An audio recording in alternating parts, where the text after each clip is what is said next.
সারা দেশে পেট্রোল অকটেনের প্রকৃত ঘাটতি নেই, একেবারে জিরো ঘাটতি, কোনো ঘাটতি নেই। কারণ সিলেট গ্যাস ফিল্ড থেকে উৎপাদিত কনডেনসেট পরিশোধনের মাধ্যমে দেশের মোট পেট্রোল অকটেনের চাহিদার একটি উল্লেখযোগ্য অংশ, মানে প্রায় 80% সিলেটেই উৎপাদিত হয়।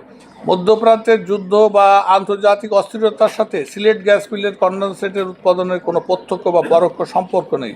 ফলে সারা দেশে পেট্রোল অকটেনের উপর আরোপ করা যৌক্তিক, পেট্রোল অকটেনের উপরে রেশনিং আরোপ করা যৌক্তিক নয়। সিলেট গ্যাস ফিল্ডের সাথে দেশের প্রাইভেট কিছু রিফাইনারি আছে, তারাও যে তেল উৎপাদন করে সেটাও বিপিসিকে দিয়ে দেয়, তো তাদেরও কিন্তু কাঁচামাল হলো ওই কনডেনসেট।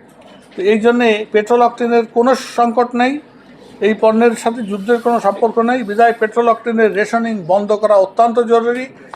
এই পেট্রোল পাম্পে যে পরিমাণ মোটরসাইকেল এবং অন্যান্য যানবাহনের ভিড় হয়েছে, মানুষ তো আমরা দেখি প্যানিক বাইং হবে না কেন? এরকম যদি অবস্থা দেখতে থাকে সাধারণ মানুষ মনেই করতে পারে যে দেশে পেট্রোল অকটেন নাই। আপনার ডেফিসিট মানেই হলো ঘাটতি। ঘাটতি পূরণ করতে গেলে যেটা ঘাটতি সেটা দিয়ে পূরণ করতে হবে, এর কোনো অল্টারনেটিভ নাই। রেশনিং কোনো সিস্টেম হইতে পারে না, এবং এটা তাৎক্ষণিক হয়তো 2-4-5 দিনের জন্য হইতে পারে। সেই রেশনিং ব্যবস্থা বাস্তবতার নিরিখেই করতে হবে। আপনার মোটরসাইকেলে তেল না থাকলে যেন আপনি কোথাও যেতে পারবেন না, আমার পাম্পে তেল না থাকলে আমিও বিক্রি করতে পারবো না।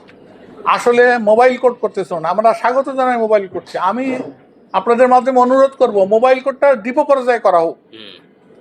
আমাদের কাছে তো তেলই নাই, তেল থাকলে আমাদের জনগণ এত বোকা নাই বাংলাদেশে যে তারা আমার কাছে তেল থাকলে তার তেল দিব না, আমার ঘাড়ে 2টা মাথা নাই, এত ক্ষমতাও আমাদের নাই।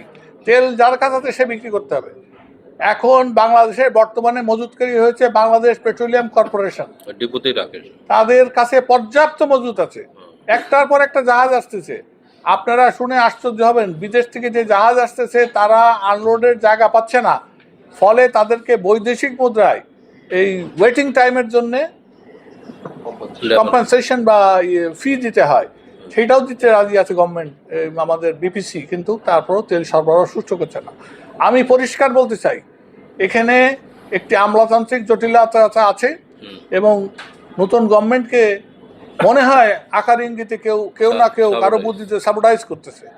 আমরা একদম পরিষ্কার, পর্যাপ্ত তেল থাকা সত্ত্বেও কেন ডেলিভারি করা হচ্ছে না, কার জন্য মজুত করে রাখা হচ্ছে? আপৎকালীন মজুত করতে গেলে যদি সাধারণ মানুষ সঠিক সময় তেল না পায়, সে মজুদের মূল্য কী? কার জন্য আপনি মজুত করতেছেন? আর এই সমস্ত কিছুর শেষ এন্ড হচ্ছে আমরা যারা পেট্রোল পাম্প মালিক, আমরা আছি একেবারে জনগণের সাথে, আমাদের সাথে কনফ্লিক্ট এবং মারামারির অবস্থা এই বিপণন ব্যবস্থাই তৈরি করে দিয়েছে।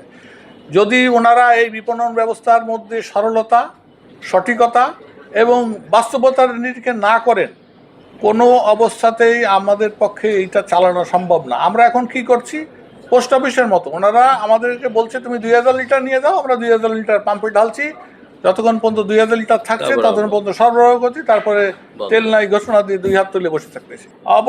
অবশ্যই পেট্রোল পাম্পের এই জ্বালানি সরবরাহ উন্মুক্ত করতে হবে।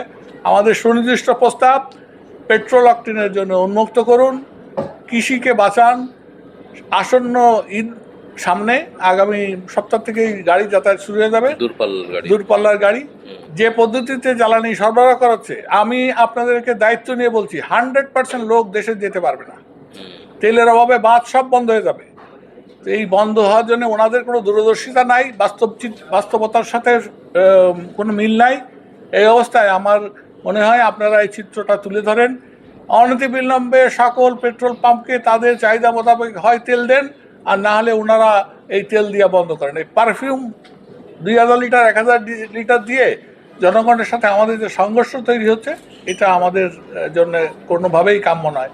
এবং যারা এই সিদ্ধান্তের সাথে জড়িত তাদের কাছে অনুরোধ করব, please come to the focal point, যেখানে অসুবিধাটা সেই জায়গায় আছেন, এসে এটাকে অ্যাড্রেস করেন। তা নাহলে শুধু ওই প্রেসের সামনে হাজার হাজার জাহাজ আসছে, এটা দিয়ে কিন্তু প্রবলেম সলভ হবে না। একটা নতুন ইম্যাচিওর গভর্নমেন্ট, তারা কোনো কিছু বুঝে নিতেই পারেনি। তারা যারা অতীত থেকে এই দায়িত্বে আছে, দ্যাট ইজ আমলারা, এই ব্যবসাটা একমাত্র 100% আমলাতান্ত্রিক জটিলতার কারণে আজকে এই অবস্থায় উপনীত হয়েছে। আমি 100% দায়ী করবো এই আমলাদেরকে, যারা রুট লেভেলে কোনো ইনফরমেশনকে কোনো কগনিজেন্সিতে নেয় না, তারা তাদের মতো এসি ঘরে বসে বসে সিদ্ধান্ত নেয়, বাস্তবতার সাথে এর কোনো মিল নেই। আপনি রুট লেভেলের ইনফরমেশন যদি না নেন, এটা ভুল হবেই সিদ্ধান্ত, এবং সেই ভুলই হচ্ছে। আমি 100% আপনার সাথে একমত, এটা সরকারকে একদম সাবঅর্ডাইজ করা হচ্ছে। কারণ আপনি তেল না পেলে, আমাকে তেল না দিলে জনগণ কি বুঝবে? তেল নাই, সরকার দিতে ব্যর্থ, এটাই তো প্রমাণ হবে এবং তাই প্রমাণিত হচ্ছে।